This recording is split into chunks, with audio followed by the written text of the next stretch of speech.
नमस्कार, बुलेटिन में आपका स्वागत है और मैं हूं आपके साथ रितेश कुमार गौतम। और वक्त हो चला है देवभूमि उत्तराखंड की खबरों का। देहरादून में केंद्र सरकार ने उत्तराखंड को विशेष पूंजी निवेश सहायता योजना 2025-26 के तहत 249.56 करोड़ रुपए की दूसरी किश्त जारी कर दी है। यह राशि वित्त मंत्रालय के व्यय विभाग ने जारी की, जिस पर मुख्यमंत्री धामी ने केंद्र सरकार का आभार जताया। उन्होंने कहा कि पीएम मोदी के नेतृत्व में उत्तराखंड को लगातार सहयोग मिल रहा है।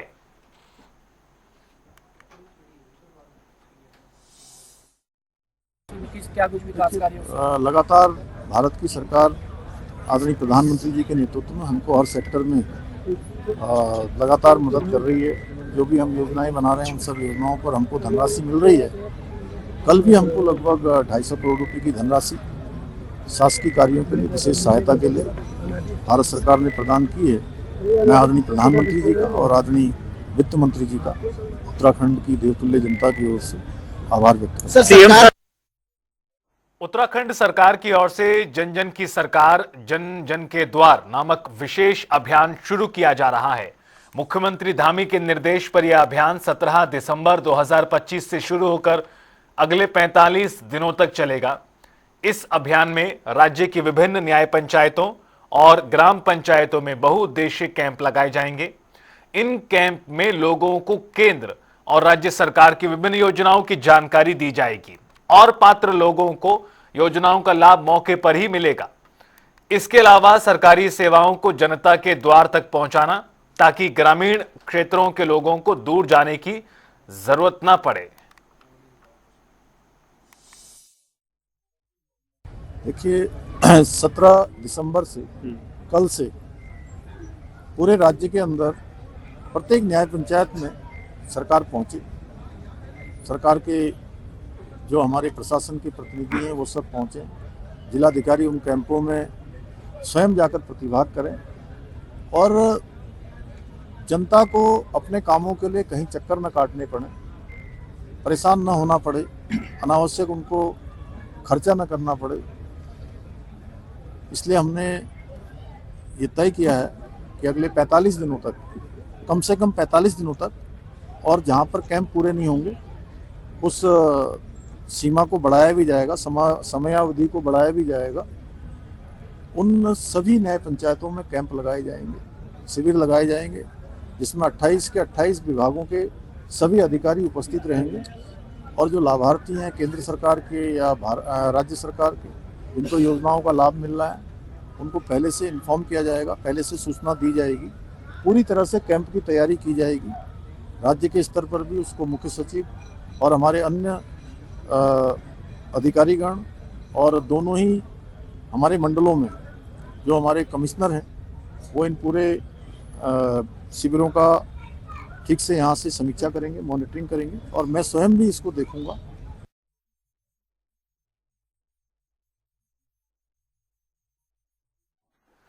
1971 के भारत पाक युद्ध में मिली ऐतिहासिक जीत के 54 साल पूरे होने पर उत्तराखंड में विजय दिवस पूरे सम्मान, गौरव और भावनात्मक वातावरण के साथ मनाया गया।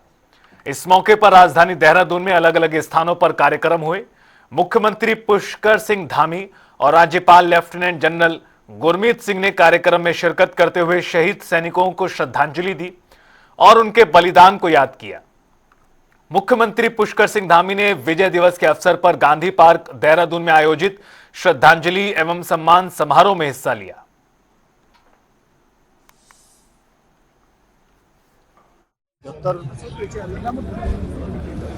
के युद्ध में भारत की सेना को 16 दिसंबर 1971 को ऐतिहासिक विजय मिली, जिसमें पाकिस्तान के सैनिकों को, पाकिस्तान की सेना को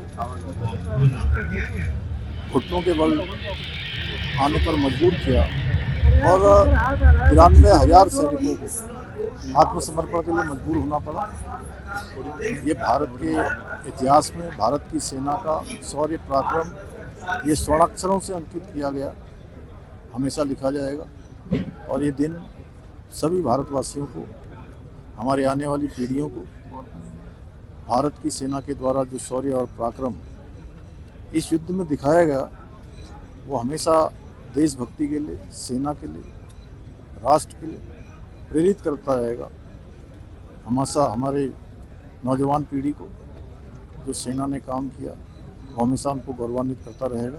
मैं उन सभी वीर बलिदानियों को जिन्होंने अपना इस युद्ध में बलिदान दिया, उन सभी को नमन करता हूँ। और आज हमारे सैनिक हों, सैनिक परिवार हों या सेना, उन सभी के मनोबल को बढ़ाने के लिए प्रधानमंत्री आदरणीय नरेंद्र मोदी जी के नेतृत्व में अनेक काम किए जा रहे हैं, अनेक निर्णय लिए जा रहे हैं। चाहे सेना को नए रक्षा के उपकरण देने हो, सेना को आधुनिक बनाना हो।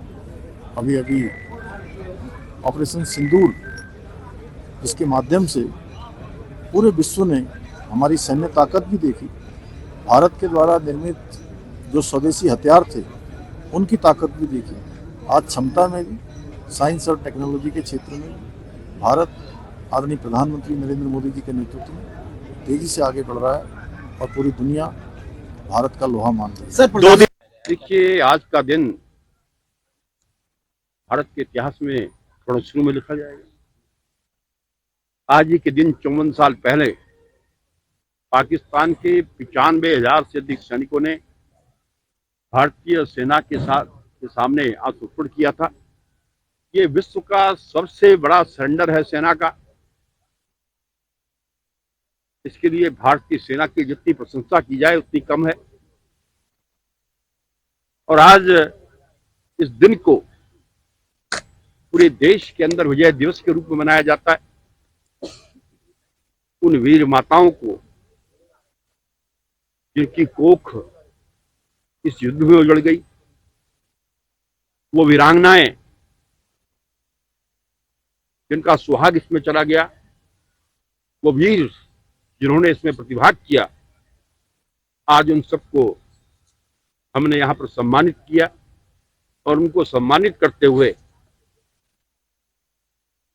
हमारी सरकार गौरवान्वित हुई है। शहीदों का सम्मान करना हर देशवासी का कर्तव्य है।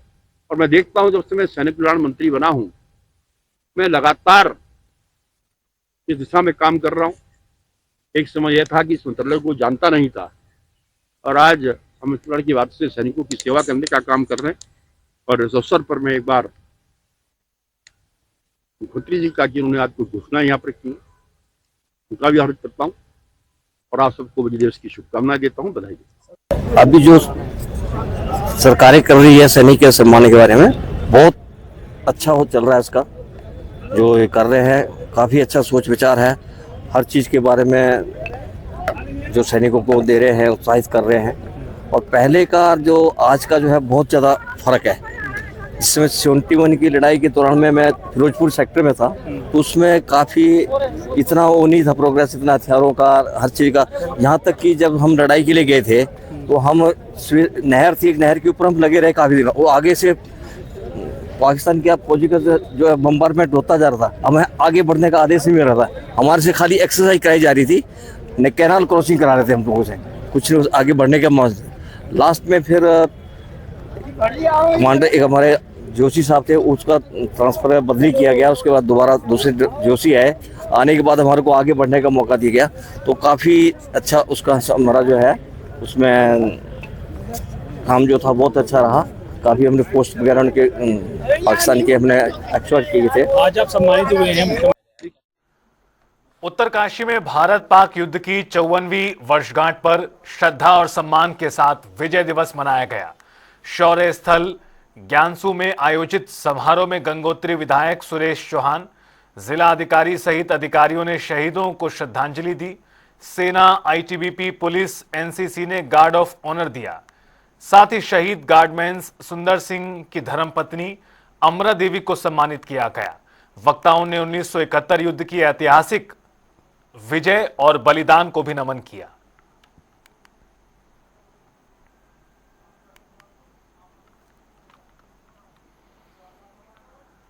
विजय दिवस के अवसर पर हल्द्वानी में 1971 भारत पाक युद्ध के वीर सैनिकों और शहीदों को याद किया गया। शहीदी स्मारक में आयोजित कार्यक्रम में पूर्व सैनिक, पुलिस और जिला प्रशासन के अधिकारी शामिल हुए। पूर्व सीएम भगत सिंह कोश्यारी ने वीरों को श्रद्धांजलि दी। कार्यक्रम में भारतीय सेना की ऐतिहासिक विजय और बलिदान को नमन किया गया।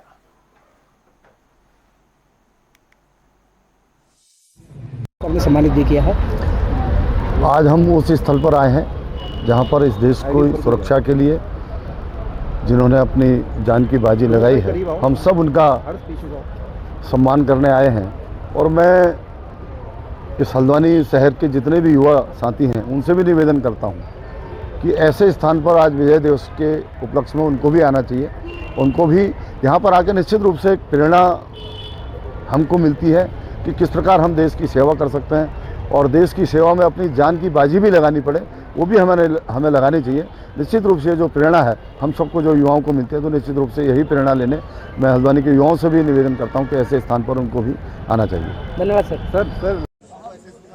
71 का पाकिस्तान भारत का युद्ध और हमारे जवानों के, हमारे आर्मी के बहादुरी से, उनके होशियारी से, उनके बलिदान से पाकिस्तान के 2 टुकड़े हो गए, बांग्लादेश बन गया। ऐतिहासिक रूप से 90,000 से ऊपर सैनिकों ने सरेंडर किया। इतिहास में अपने आप में बहुत बड़ी बात है।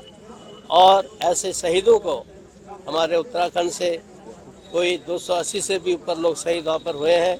हम जगह जगह हर 16 दिसंबर को हर साल ये शहीदी दिवस मनाते हैं, और हम उनकी जो विधवाएं हैं, उनके परिवारजन हैं, उनको सम्मानित करने की कोशिश करते हैं।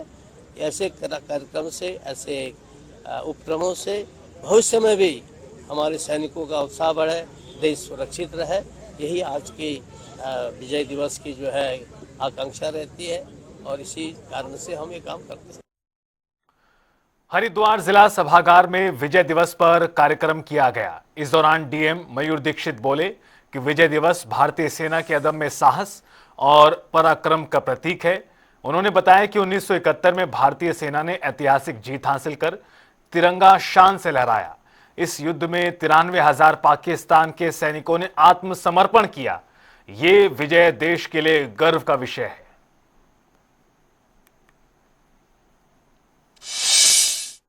जय हिंद। मैं विंग कमांडर डॉक्टर सरिता नेगी पवार हूँ, जिला सैनिक कल्याण अधिकारी हरिद्वार जनपद। आज हमने यहाँ रोशनाबाद में विजय दिवस मनाया। ये विजय दिवस जो आप पूछ रहे हैं कि ये हमारा बहुत बड़ी विजय थी, ये भारत और पाकिस्तान का युद्ध हुआ था 16 दिसंबर 1971 में। उन्होंने 3 दिसंबर को शुरुआत कर दी थी। पाकिस्तान की वायुसेना ने हिंदुस्तान पर आक्रमण कर दिया था। हमारी जल, थल और वायु सेना ने अपने शौर्य और अदम्य साहस से 13 दिनों के अंदर में ही उनकी सेना को आत्मसमर्पण करने के लिए मजबूर कर दिया था। उन पाकिस्तानी सेना के 93,000 सैनिकों ने भारतीय सेना के सामने आत्मसमर्पण किया। किसी भी दुनिया के किसी भी सैन्य इतिहास में ये एक पहली घटना है जहां पर कि इतने सारे सैनिकों ने किसी राष्ट्र देश के सामने आत्मसमर्पण किया। और इसी दौरान हमारे द्वारा राष्ट्र का निर्माण होना, 13 दिनों के अंदर पाकिस्तान सेना के ऊपर जीत हासिल करना, एक नए राष्ट्र का निर्माण होना, ये हमारी सेना और हम सशस्त्र सेना बलों के लिए बहुत ही गौरव की बात है। देखिए, आज 16 दिसंबर को जनपद हरिद्वार मुख्यालय में विजय दिवस मनाया जा रहा है। हम सभी जानते हैं कि 1971 में आज ही के दिन भारतीय सेना ने विपक्ष की जो दुश्मनी सेना उस पर विजय प्राप्त की थी, और हमारे कई सैनिक शहीद भी हुए थे। आज हमारे जनपद के जितने वीर शहीद परिवारजन हैं, पूर्व सैनिक हैं, सभी का सम्मान भी किया जा रहा है। हमारे कुछ सांस्कृतिक कार्यक्रम, देशभक्ति कार्यक्रम भी आयोजित किए जा रहे हैं, और इस दिन हम सभी उन शहीदों को याद करते हैं जिन्होंने अपने प्राणों की आहुति देकर इस देश को सुरक्षित रखा है, देश की आज़ादी दिलाई है, और आने वाले समय में भी हम सभी लोग तत्परता से उनके साथ कंधे से कंधा मिलाकर खड़े हैं। देहरादून में उच्च न्यायालय नैनीताल के निर्देश पर परिवहन विभाग बड़ी कार्रवाई कर रहा है। 16 दिसंबर से 7+1 सीटर विक्रम का संचालन पूरी तरह प्रतिबंधित रहेगा। संभागीय आरटीओ संदीप सैनी ने बताया कि केवल 6+1 सीटर विक्रम ही संचालित होंगे और नियम तोड़ने पर एक्शन होगा। माननीय उच्च न्यायालय द्वारा विक्रम जो वाहन हैं, जो शहर में और पूरे संभाग में संचालित हो रहे हैं, उनके लिए एक निर्देश जारी किए गए थे कि जो भी 7+1 है विक्रम सिटिंग कैपेसिटी में, उनका एक आदेश हुआ था मुख्यालय से, उसको कैंसिल कर दिया गया था।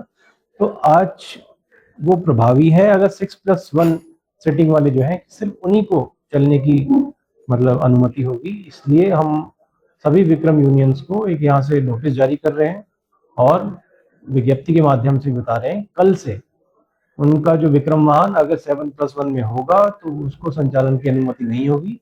सभी एनफोर्समेंट ऑफिसर्स को हम डायरेक्शन दे रहे हैं, अगर चलता हुआ पाया जाएगा तो उसको मौके पे सीज करेंगे और परमिट के खिलाफ कार्रवाई की संस्तुति करवाएंगे। हरिद्वार के भल्लाई स्टेडियम में 14वीं उत्तराखंड प्रादेशिक पुलिस क्रिकेट प्रतियोगिता का शुभारंभ हुआ। प्रतियोगिता 19 दिसंबर तक चलेगी, जिसकी मेजबानी हरिद्वार कर रहा है। इसमें राज्य के विभिन्न जनपदों की 20 टीमें भाग ले रही हैं। उद्घाटन समारोह में एसडीआरएफ के डीआईजी निवेदिता कुकरेती कुमार ने खिलाड़ियों का उत्साह बढ़ाया। एसएसपी परमेंद्र सिंह डोभाल ने फिटनेस और टीम वर्क के महत्व पर जोर दिया।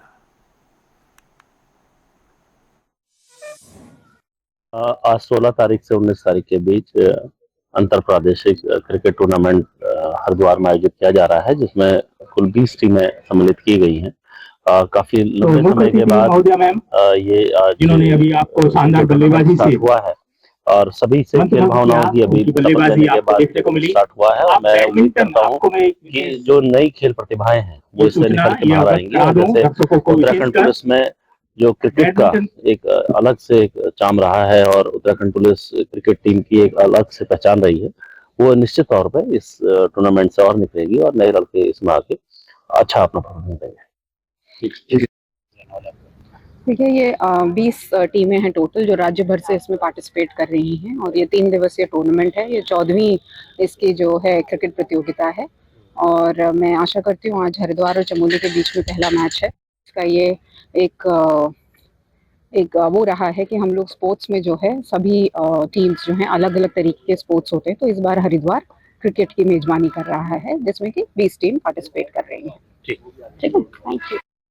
हरिद्वार के हर की पौड़ी से देश को हिंदू राष्ट्र बनाने की मांग को लेकर यात्रा शुरू की गई है। गायिका कबीर सिंह ने ब्रह्मकुंड में पूजा के बाद संतों के साथ यात्रा में भाग लिया। ये यात्रा 25 दिन में मथुरा में समाप्त होगी और इस दौरान कबीर सिंह ने कहा कि मथुरा में भगवान कृष्ण का भव्य मंदिर बने और हिंदुओं के जागरण की आवश्यकता है। साथ ही उन्होंने ऑस्ट्रेलिया में हुए हमले की निंदा की।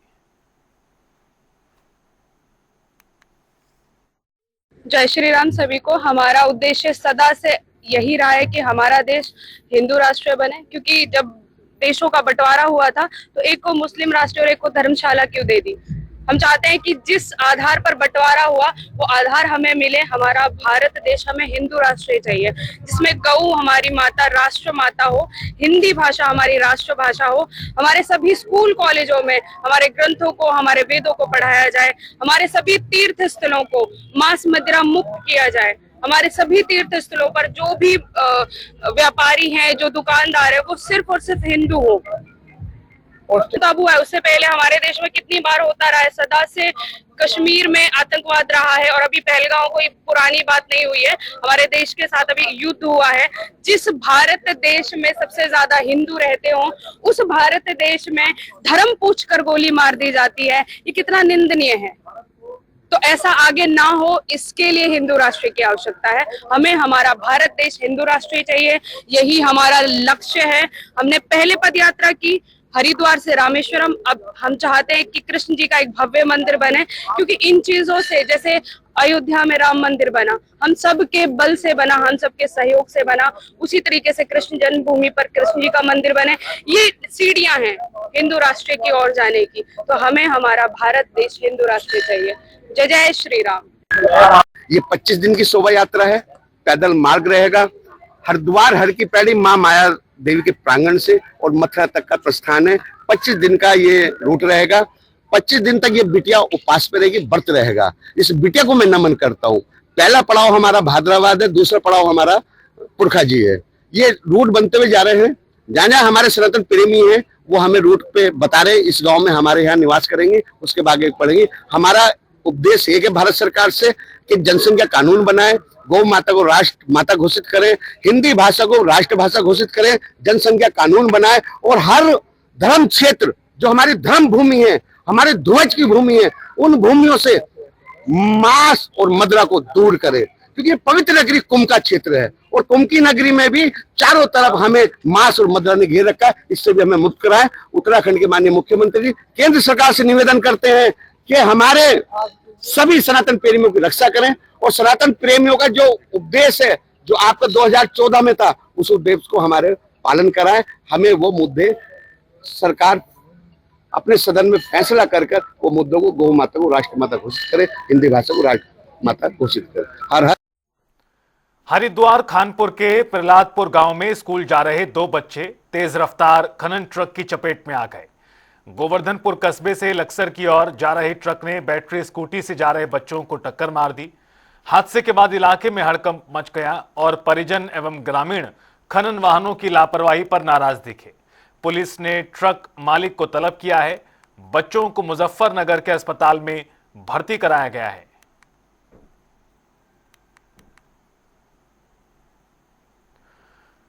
बीते दिनों सामने आए अस्पतालों के अग्निकांड के बाद फायर सेफ्टी को लेकर सतर्कता बढ़ाई गई है। इस कड़ी में दून मेडिकल कॉलेज भी अलर्ट मोड में है। दून मेडिकल कॉलेज के चिकित्सा अधीक्षक डॉक्टर RS बिष्ट ने बताया, हालिया फायर सेफ्टी ऑडिट में हॉस्पिटल में 4 बड़ी खामियां मिली और जिनमें से 3 को तुरंत ठीक कर लिया गया है। लंबे समय से बंद पड़ा फायर पंप सिस्टम अब चालू है और उसकी फायर ड्रिल भी सफलतापूर्वक हो चुकी है। वहीं हौजे समेत जरूरी फायर सेफ्टी उपकरणों की कमी भी पूरी कर दी गई है।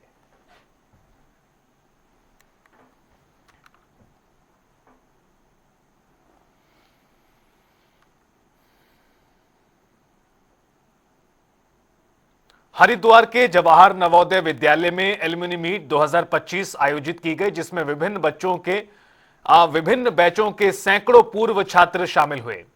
कार्यक्रम में रानीपुर विधायक ने विद्यार्थियों के उज्जवल भविष्य की शुभकामनाएं दी।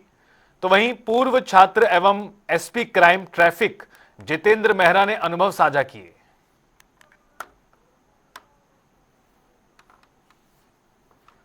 हमारे यहाँ 2000 से लेकर 2025 तक के जितने भी एलुमनाई थे, उसमें से करीब करीब 130 एलुमनाई ने प्रतिभाग किया और उनको पढ़ाने वाले बहुत सारे शिक्षक जो इस समय वर्तमान में किसी दूसरे JNV में कार्यरत हैं वो और रिटायर्ड हो गए हैं, वो भी इस एलुमनाई मीट में आए और एलुमनाई के द्वारा, विद्यालय के द्वारा उन रिटायर्ड टीचर्स को, अपने अध्यापकों को और जो वर्तमान में अध्यापक हैं उन सभी को सम्मानित किया गया। और वर्ष 2000 में जो बच्चे हमारे पास आउट हुए थे उनको 25 साल पूरे हुए थे। इस उपलक्ष्य में उन सभी को भी एक मोमेंटो देकर उनको विद्यालय द्वारा सम्मानित किया। तो आज हमें यहाँ पे आके बहुत अच्छा लगा। 25 साल हो गए हमें यहाँ से गए हुए। 2000 में हम पास आउट हैं। बहुत कुछ बदल गया, लेकिन वही है कि नवोदय की याद अभी तक भी दिल में है और कहीं भी हम जाते हैं तो यहाँ का जो भी हमारा एक्सपीरियंस है हमें बहुत हेल्प करता है। और हम जो नए बच्चे अभी पढ़ रहे हैं उनसे यही कहना चाहते हैं कि अपने टीचर्स का सम्मान करें, अच्छे से पढ़ें, जो भी आपको वो कुछ भी सिखाते हैं उसको सिंसियरली सीखिए और अपनी लाइफ में उसको यूज़ कीजिए। आपको बहुत अच्छा मिलेगा जहाँ भी आप जाएंगे वहाँ पर। यहाँ आके हमें बहुत अच्छा लगा सबसे मिलके।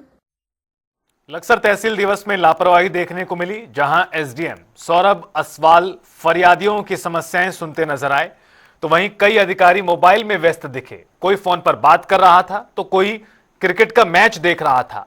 इस दौरान SDM ने कहा कि सभी अधिकारियों को निर्देश दिए गए, लापरवाही बरतने वालों पर कार्रवाई होगी।